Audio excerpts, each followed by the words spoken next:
The whole satire, the thick of it, I suppose, is that in those days there was a facade of competence that politicians had, right? And the satire, the thick of it, is what's actually happening behind that facade of competence. But that facade fell over. Nobody believes politicians to be competent currently, so there's not a lot to satirise.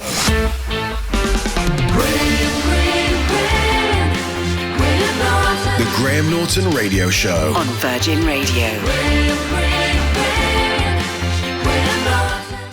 Addison, Breeders returns for its fourth and final season. So there's three of you involved in this: Simon Blackwell, Martin Freeman, and you. Yes. Now you all created it. Yes. So how did that? I mean, did you sit down? Was there a lunch involved? Oh, there were many lunches. My goodness me, so many lunches. So what happened was Martin had a dream, and not the first Martin to have a dream. It must be said, and not the most important dream a Martin has ever had. But he literally had a dream about him walking upstairs to, and his kids were making noise. And as he's walking upstairs, he knows that he's just going to scream at them. And in the dream, he's going, "Don't do it, don't do it, don't scream. You can do this better." And he opened the door and screamed. And he said that's sort of parenting for him. He'd never seen that aspect of parenting on screen, the bit where you disappoint yourself the whole time, you're full of all this guilt, and it's just very complicated. So he said, "I've never seen it on TV, certainly not in a sitcom, that realistic. I'd love to do a show like that." So and he brought that to me, and we had a delicious lunch to discuss it, and then we took it to Simon, who's a genius, and we had many delicious lunches following that. But they were basically, it was like honestly, Graham, it was like therapy. It was like having a sort of father's support group.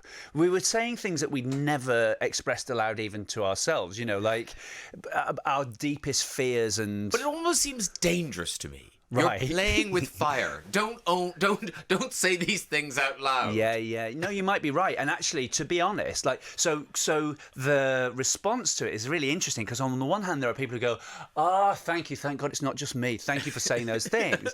And on the other hand, there are people who go, I cannot stand it. I can't bear it. How can you show that? I've got a really close friend of mine who goes, I love you, I cannot watch your program. Until I've finished parenting, I will not watch that show. Wow. Yeah. It must be like me in Boiling Point. I worked in restaurants. I can't watch it. Yeah. It's too triggering. Yeah, it's too triggering. Yeah, it definitely is triggering for some people. So the three of you created, but now you give each other... So you are director, Martin star, Simon writer. Yeah. But is it actually more... Are the lines more blurred than that? Yeah, definitely. So, Simon and I don't ever play the part of Paul, so that line is not blurred. That is definitely just Martin.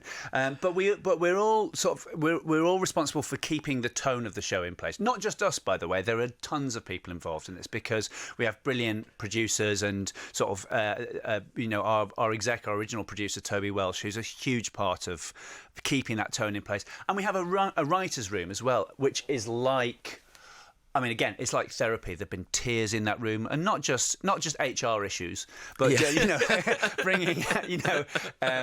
bringing out proper sort of traumas of parenting and putting them on screen. So are you and Simon dads? Are you and Simon dads as well? Yeah. So, but Simon's kids are now, his eldest is in his late 20s now, and my kids are. I've got one doing GCSEs and one doing A levels this year, so we're at that. So, and the show has always been about the different stages of parenting. Was it always going to be this kind of whistle stop tour of parenting? Yeah. So our original plan was we would do 3 seasons, and it would be 3 different stages. So we'd start with the kids at 4 and 7, and then we'd move them on to sort of 10, 13, and then we'd move them on again, which is what we've done this time around. We sort of got stuck in the middle timeline for a while, which is partly because we ended with this cliffhanger in season 2, and where Luke punched his dad, but also because we discovered these kids, right, who could act, and they could really act.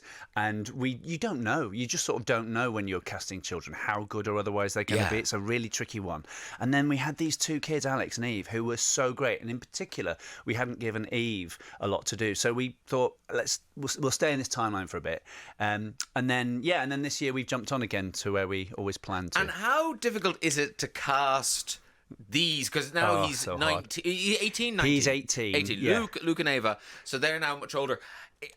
do you just go for the best actors, or do you want it to be totally credible? It's so hard. It's got to be somewhere in the middle of those two things. Like they've got to be. I mean, you've got to find the best possible actors you can, and you've just got to hope that they look right. So I mean, there is a massive element of the look about it. There are people who we can't see them because it just would look impossible. But we've been really lucky to find these people, and they're pretty amazing. You know, we've got Oscar Kennedy, who's been acting so long that I'm pretty sure that he's got a picture of his scan in Spotlight. He's been, he's so tiny when he started. He's now in his sort of mid-20s playing Luke, and Zoe Athena, on the other hand, never worked before. This is her first job, first time she was ever been on a set. It's quite a remarkable performance. And it must be so hard for them to jump in because you guys have been, working together and now they're the newbies. Yeah. And we really haze them and try and make it as difficult as possible. I've got some texts. Oh, yes. Yes, I have. Graham, I'm a huge Chris Addison fan. Here we That's go. nice. Yeah, that's who it is. Sarah in Leeds. Okay. Can you ask about The Thick of It? Did you know it was going to be The Thick of It? Yeah, I did know. Interested to know if he feels if that show would ever return. Kind of feels like some of the storylines are a little too true to modern political life today. And I guess that, and actually, I might as well keep going. Stuart in Leeds also loves your work. Big in Leeds. And do you think they're married? Do you think they're in two rooms in the same house? Just texting. I just texted in. Basically, a year out from a general election, is there a need for a special episode of The Thick of It, or is politics beyond parody these days? It's that one, isn't it? Politics is beyond parody these days. The thing is, like, to Sarah's point, I don't think the storylines of The Thick of It weren't untrue at the time, right? They were very, very much the kinds of things that were actually happening. But that was sort of the innocent days of 2012 and before, and now it's crackers, isn't it? Because the whole satire of The Thick of It, I suppose, is that in those days there was a facade of competence that politicians had, right? And the satire of The Thick of It is what's actually happening behind that facade of competence. But that facade fell over. Nobody believes politicians to be competent currently, so there's not a lot to satirise. Yeah, it is sort of shocking how, and also that things. What fascinates me is the way that things that would have brought down a government or particularly an individual politician now, fine. It's amazing. It's the death of shame. That's what it is. Like nobody feels shame anymore. Somebody realised eventually that if you just go, I don't care. There's literally nothing we can do about that. Yeah. No, it's sort of clever. It is sort of clever, and it's appalling, and it's just across the board now. It's absolutely staggering if you look at the current government, you go, shouldn't all of these people have resigned by now? But no, apparently not. And in terms of yourself being a performer in that show and then becoming a director, how did that happen? Was it you? Well, no, was it you going, I'd like to do something? Well, I won a competition. Well, what happened was the very last series of The Thick of It happened at the same time as Armando was setting up VEEP in the States. And previously, he had directed all episodes, but he realised that he just didn't have the time to do all of this. And because The Thick of It was shot in such a weird, unconventional way, rather than bringing in a bunch of outside directors, he sort of decided to keep it in the family. And he knew that what I'd wanted to do before I went into stand-up was I'd wanted to be a theatre director. That's how I started. I did not know that. Yes, I did, yes. And then ended up doing stand-up. He went, why don't you come and have a go at this? And so I directed an episode of that, just because, Tony Roach, one of our writers, Billy Snedden, one of our editors, Natalie Bailey, who's made a fantastic career, who been Armando's assistant for years. We all directed episodes of it, and at the end of it, he said to me, "Do you want to come and do some VEEP?" And I went, "Let me think." Yeah, please.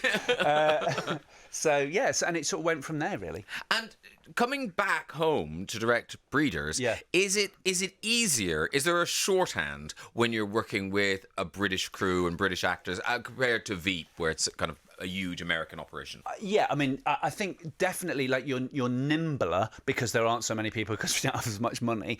But also there were definite sort of communication barriers with Veep. I can remember we used to because it was written when the first 4 seasons of Veep, when Armando was still in charge of it, it was all written by Brits, but they were trying to write in an American way, in an American language. And quite often, I remember Julia Louis-Dreyfus, who played Selena Meyer, would point at a line and go, "This is a bit," and we go, "Do you want it more?" and we'd have to sort of change it. So there were bits like that. We got better at understanding what American sounded like as we went on. But yeah, to begin with, there was definitely a sort of just an extra step of communication that you had to kind of overcome, I think. Yeah. And you mentioned Julia Louis-Dreyfus there, but we must also mention Daisy Haggard. Great Daisy Haggard. I just love Daisy Haggard. She's wonderful. Fantastic. She's truly, truly wonderful. It's an absolute thrill to me that she's just becoming this big star now. Because Back to Life, which she wrote 2 seasons of which I can't recommend that highly enough. It should all be on iPlayer. It's wonderful. She's about to be in this enormous drama boat story. It's coming out next month. That they basically, 2 brothers, this drama company, wrote for her effectively.